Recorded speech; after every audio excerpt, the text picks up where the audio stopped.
Pemberantasnya nomor 1 jadi presiden dulu. Yes, jadi presiden dulu. Begitu jadi presiden, maka, kan saya katakan tadi, semua partai mengalami hal yang sama, bukan? Hulunya praktek korupsi di Indonesia, hulunya adalah politik dan uang, itu hulunya. Dan hari ini, gak ada yang mau menyentuh itu. Karena itu sebabnya, saya sebagai orang non-partai, pilih turun tangan, dan bila saya terpilih, saya akan kumpulkan semua ketua partai politik. Mulai sekarang kita ubah cara mengelola partai politik. Selama partai politik bekerja dengan cara seperti ini, maka sampai kapanpun ini menjadi generator korupsi Indonesia. Karena itu harus ubah. Dan yang mengalami problem uang dan politik bukan hanya 1-2 partai. Semua mengalami. Penyelesaiannya simple, tapi semua harus melakukan. Nomor 1, partai politik bukan tempat mencari mata pencaharian. Akademisi jangan masuk politik. Lalu sebaiknya masuk politik siapa ya? Menurut saya, hari ini yang diperlukan adalah orang-orang bersih dan kompeten, tak penting latar belakangnya. Bisa latar belakangnya dokter gigi, bisa latar belakangnya insinyur, bisa latar belakangnya dosen, bisa latar belakangnya peneliti, bisa latar belakangnya bervariasi. Artis maksud. Ya, jadi bisa. Jadi menurut saya justru jangan ada seakan-akan ini sebuah profesi yang steril. Republik ini justru membutuhkan orang-orang intelektual, terdidik, berintegritas, mau turun tangan menyelesaikan masalah Republik ini. Dan jangan dilupakan,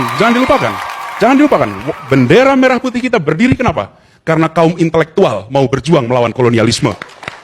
Republik ini didirikan oleh kaum intelektual, orang-orang yang di zamannya begitu maju, amat terdidik, di saat 95% penduduk kepulauan ini buta huruf. Dan mereka yang super terdidik ini memilih meninggalkan sekedar berada di menara-menara gading. Mereka mau turun tangan, mereka mau repot-repot mengurusi 95% saudaranya yang tak pernah tersentuh pendidikan. Tapi apa yang terjadi? Bendera ini naik merah putih dan hari ini kita merasakan efeknya. Kita harus teruskan tradisi ini. Justru kalau menurut saya kita harus teruskan tradisi ini. Jadi partainya 5 besar terkorup. Saya rasa hari ini ada 12 partai besar korupsi di Indonesia.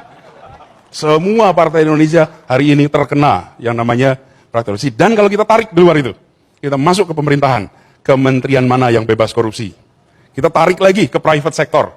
Maka di private sector minoritas perusahaan yang bebas korupsi.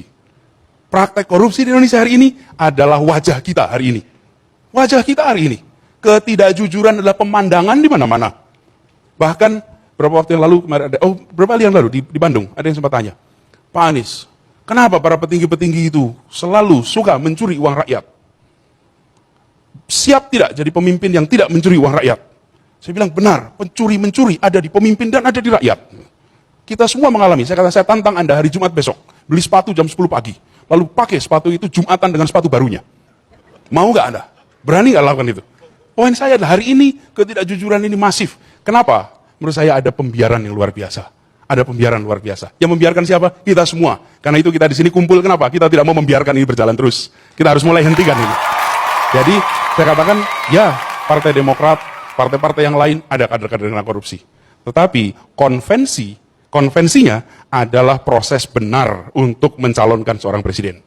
Seseorang melewati fase dinilai, dilihat track recordnya, dilihat apa yang sudah dikerjakannya, dilihat pikiran-pikirannya, lalu dipilah dan dipilih, baru dia menjadi calon presiden. Konvensi membuat proses pencalonan presiden bukan proses yang misterius dan dadakan. Pencalonan presiden prosesnya, termasuk saya di sini, diadili pula. Ditanyai, dan di mana-mana ditanyai. Menurut saya proses ini seharusnya dilakukan oleh semua partai politik di Indonesia. Sehingga rakyat punya hak untuk menentukan siapa yang menjadi calonnya.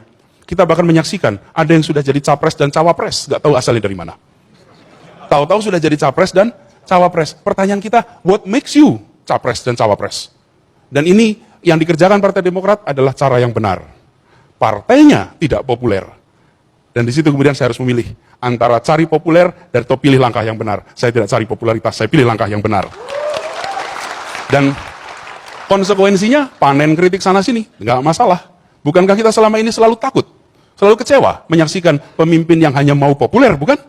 Tidak mau ambil keputusan yang menurut dia benar, tapi tidak populer, dan artinya harus berdebat berkali-kali dengan semua orang, menjelaskan kenapa keputusannya A. Saya pilih rute ini. Kenapa? Karena saya lebih takut. Bukan kata orang hari ini, tapi kata sejarawan 10 tahun yang akan datang. Di situ menurut saya kuncinya.